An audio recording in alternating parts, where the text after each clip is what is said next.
6월 12일 살아계신 하나님의 말씀 열왕기상 8장 1절부터 61절 말씀으로 성전을 향한 기도라는 제의 말씀드립니다.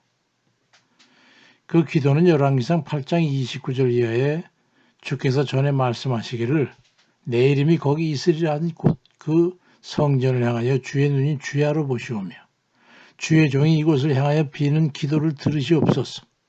주의 종과 주의 백성 이스라엘이 이곳을 향하여 기도할 때에 주는 그 간구함을 들으시되 주께서 계신 곳 하늘에서 들으시고 들으시사 사하여 주옵소서. 그렇게 시작됩니다. 이 솔로몬의 이 기도는 그 역사적으로 이스라엘이 위급한 상황에 처해 부닥치거나 곤고한 처지에 있을 때나 간절한 기도를 드릴 때면 어김없이 인용되어 하나님 앞에 고해 올려졌습니다. 바빌론의 포로로 끌려가서 모진 세월을 보낼 때에도 그들 백성은 간절한 마음으로 기도할 때면 예루살렘 성전이 있는 쪽을 향해서 창문을 열고 그것을 향하여 엎드려 솔로몬의 기도를 하나님 앞에 상기시키면서 기도를 올렸습니다. 1983년 2월에 강원도 원주는 너무 추웠습니다. 첫 아들을 낳았는데 장기 내부 이상이 있어가지고 숨을 제대로 쉴 수가 없어 생명이 위급했습니다. 담당해서 우리 부부에게 책임을 지우지 않겠다는 각서를 요구했어. 그렇게 해서 장시간에 걸친 대수술을 해가지고 중환자실 인큐베이터에 뉘어놓고 아내는 산후 조치도 제대로 받지 못하고 퇴원을 했습니다. 믿음을 고백한 지 얼마 안 되는 아내는 울부짖는 것밖에 할 수 있는 게 없었어요. 그런 아내에게 이튿날 새벽부터 교회에 기도하러 가지 않겠냐고 물었습니다. 산후 3일도 안 된 아내는 힘든 몸을 끌고 저를 따라 교회에 가서 기도하기 시작했습니다. 밤에는 영하 20도가 넘는 그 불도 없는 교회 양쪽 벽 쪽에 엎드려가지고 아들을 살려달라고 울부짖으며 기도했습니다. 일주일이 지났을 때 병원에서 전화가 왔어. 추가 수술을 해야겠다는 거예요. 꿰맨 자리가 터질까 봐서 배를 군데군데 철사로 꿰매놓고 실로 촘촘히 꿰매 놓았는데 거기다가 양쪽 폐에 물이 차고 있기 때문에 물을 빼야 된다고 양쪽 폐에 구멍을 뚫고 수술을 했습니다. 우리 부부는 기도밖에 할 수 있는 게 없었어요. 열이 나서 몸이 펄펄 끓는 몸을 이끌고 아내는 저를 따라 교회 가서 새벽과 밤에 기도를 드렸습니다. 그랬더니 2주일 만에 기적이 일어났어. 아이는 의식이 돌아왔고 급속도로 나아져서 퇴원을 하게 됐습니다. 믿는 분이셨던 그 의사선생님은 기적이라고밖에 할 수 없다 그러면서 우리가 하나님께서 우리 기도를 들어주셨다고 하는 그런 고백을 듣고서야 아 그랬군요. 하나님이 하셨군요. 그래 눈물을 흘렸습니다. 열왕기상 8장 37절 이하에는 만일 이 땅에 기근이나 전염병이 있거나 곡식이 시들거나 깐부기가 나거나 메뚜기나 황충이 나거나 적국이 와서 성읍을 에워싸거나 무슨 재앙이나 무슨 질병이 있든지 막론하고 한 사람이나 혹 주의 온 백성 이스라엘이 다 각각 자기 마음의 재앙을 깨닫고 이 성전을 향하여 손을 펴고 무슨 기도나 무슨 간구를 하거든 주는 계신 것 하늘에서 들으시고 사하시며 각 사람의 마음을 아시오니 그들의 모든 행위대로 행하사 갚으시옵소서. 그렇게 기도를 했습니다.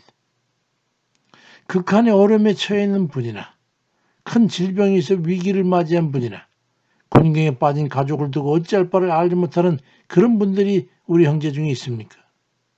저는 성전 기도를 한번 작정하고 해보시기를 권면합니다. 솔로몬이 했던 성전 기도를 하나님 앞에 상기시키면서 기도해 보시기를 강력하게 권면드립니다.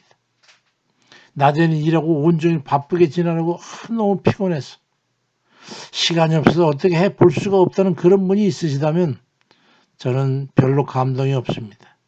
그런 여유롭고 귀족적이며 덜 급한 그 마음으로는 주께 얻을 것도 별로 없을 겁니다.